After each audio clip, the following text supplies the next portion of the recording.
सर्दियों में वैसलीन को अगर आप इस तरीके से इस्तेमाल कर लेते हैं तो आपके हाथ और पांव इतने गोरे चिट्टे हो जाएंगे जैसे व्हाइटनिंग इंजेक्शन लगवाए हों। सिर्फ यही नहीं, इस रेमेडी से आपकी फटी एड़ियां सिर्फ एक ही बार में रिपेयर हो जाएंगी। सारी सर्दियां ना एड़ियां फटेंगी और ना इन पर क्रैक्स पड़ेंगे। ये रेमेडी हाथों की झुर्रियों को हमेशा के लिए खत्म करेगी, डेड और डैमेज स्किन को रिपेयर करेगी। अगर आप किसी वजह से 70 साल के लगते हैं तो इस रेमेडी के इस्तेमाल से 25 के लगेंगे। बिस्मिल्लाहिर्रहमानिर्रहीम, अस्सलाम वालेकुम। उम्मीद करती हूँ आप सब खैरियत से होंगे। तो इस रेमेडी को बनाने के लिए आपने लेनी है वैसलीन यानी कि पेट्रोलियम जेली। ये वैसे तो आमतौर पर हर घर में मौजूद होती है क्योंकि सर्दियों और खुश्क मौसम में इसका इस्तेमाल काफी बढ़ जाता है। इस समय हाइड्रेशन की कमी से खुश्की के पैचेस बन जाते हैं और हाइड्रेशन की कमी ही से एड़ियों पर क्रैक्स पड़ जाती हैं और एड़ियों की स्किन छिलकों की तरह उतरती है। वैसलीन से बनी ये रेमेडी जिस समय हाइड्रेशन की कमी को पूरा करेगी, स्किन को स्मूथ और शाइनी बनाएगी। चाहे जितनी भी सर्दी और खुश्क मौसम हो, ना हाथों पैरों पर झुर्रियां पड़ेंगी, ना एड़ियां फटेंगी और न जिस्म पर खुश्की के पैचेस बनेंगे। तकरीबन 1 चम्मच वैसलीन आपने एक बोल में ऐड करनी है। फिर इतनी ही मिकदार में ग्लिसरीन ऐड कर देनी है। ग्लिसरीन हमारी स्किन में जज्ब होकर फौरन से झुर्रियों का खात्मा करती है, चेहरे को बेपनाह गोरा रंग मुहैया करती है। काफी बेनिफिट्स है इसके हमारी स्किन को खूबसूरत बनाने में। 2 विटामिन ई के कैप्सूल ऐड कर दें और 1 छोटे साइज का लीमू का जूस शामिल कर दें। अगर लीमू बड़े साइज का है तो आधा ऐड करें।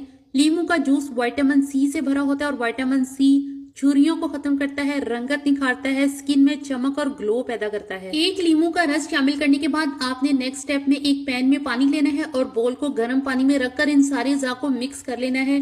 लेकिन जो बोल मैंने लिया है वो माइक्रोवेव सेफ है, टूटेगा नहीं। अगर आपके पास ये वाला गिलास का बोल ना हो तो स्टील की कटोरी में ये सारे अज़ा बिल्कुल इसी तरह से मिक्स कर लें। जैसे शीशे की कटोरी में ये सारे अज़ा मिक्स हो रहे हैं, बिल्कुल ऐसे ही आपने स्टील की कटोरी में मिक्स कर लेने हैं, लेकिन डायरेक्ट हीट पर इन अज़ा को मेल्ट नहीं करना। जब ये सारे अज़ा मेल्ट हो जाए तो एक छोटे कंटेनर में सेव कर लें और रूम टेम्परेचर पर जब ये ठंडे हो जाएंगे तो फिर से ये वैसलीन की तरह ही लगेंगे। अब आपने रात को सोने से पहले इस रेमेडी का मसाज जो है वो अपने हाथों और पैरों और एड़ियों पर करना है। सुबह उठकर इसे धो लेना है। आपके हाथ और पांव इतने खूबसूरत हो जाएंगे कि यूं महसूस होगा कि कोई व्हाइटनिंग सिरप पी लिया हो। सर्दियों में हमारे चेहरे के अलावा हमारे हाथ और पांव भी डल हो जाते हैं, इनकी स्किन डैमेज हो जाती है और हाथों की स्किन पर झुर्रियां नमूदार हो जाती हैं। इस रेमेडी के इस्तेमाल से आपके हाथ और पांव पर पड़ी झुर्रियां जो हैं वो बिल्कुल खत्म हो जाएंगी। हाथ स्मूथ होंगे, शाइनी होंगे और बेइंतहा गोरे। ये रेमेडी जो है वो सिर्फ हाथों और पैरों के लिए है और फटी एड़ियों के लिए है। इसका जो चेहरे पर इस्तेमाल नहीं करना। रेमेडी के सिर्फ 1 से 2 बार इस्तेमाल से आपके हाथ और पांव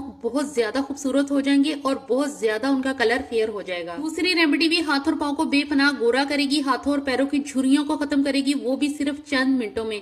तो इसके लिए आपने 1 टीस्पून वैसलीन लेनी है। इसमें सिर्फ 1 चुटकी मीठा सोडा ऐड करना है। ये 1 चुटकी मीठा सोडा वैसलीन